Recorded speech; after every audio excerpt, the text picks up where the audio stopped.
చూడబి, ఇప్పుడు నాకు మరొక కోరిక కూడా ఉంది, అది నువ్వు తీరుస్తావు కదా? చెప్పు.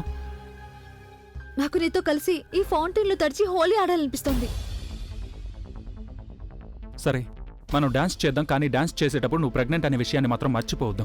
నా గురించి పట్టించుకోవడానికి నువ్వు నా పక్కనే ఉన్నావు కదా, మరి నేను దేనికి భయపడాలి?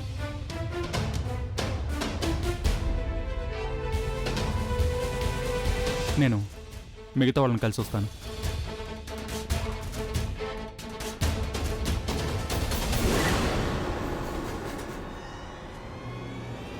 వచ్చినట్టున్నాడు రంగులో బంగు కలపడానికి. కలవాలని లేదు, కానీ వేరే దారి లేదు, కలవాల్సిందే కదా.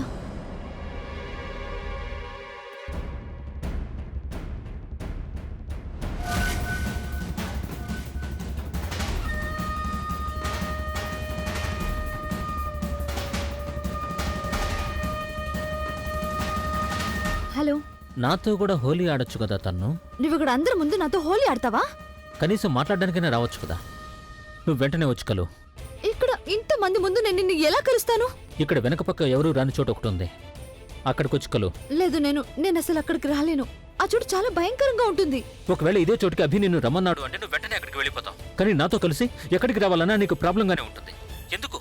తను నేను ఆ ప్లేస్ను ఎందుకు సెలెక్ట్ చేశాను అంటే అది సేఫ్ కాబట్టి. అక్కడికి ఎవరు రారు, అలాగే మనకి ఏ ప్రాబ్లం ఉండదు. అది కాదు నిఖిల్. తను నేనున్నాను కదా. ఇప్పుడు నువ్వు వస్తున్నావా లేదా? నువ్వు వస్తే రా, లేకపోతే నేను ఇక్కడి నుంచి వెళ్ళిపోతాను. లేదు, నేను వస్తున్నాను.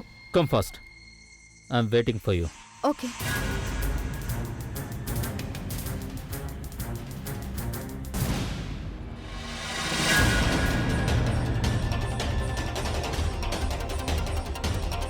అంటారు కదా, దేని గురించి అయితే మనకు భయం ఉంటుందో దాన్ని ఒకవేళ ఎదుర్కొన్నామంటే అప్పుడు ఆ భయం దానికి అదే పారిపోతుందని.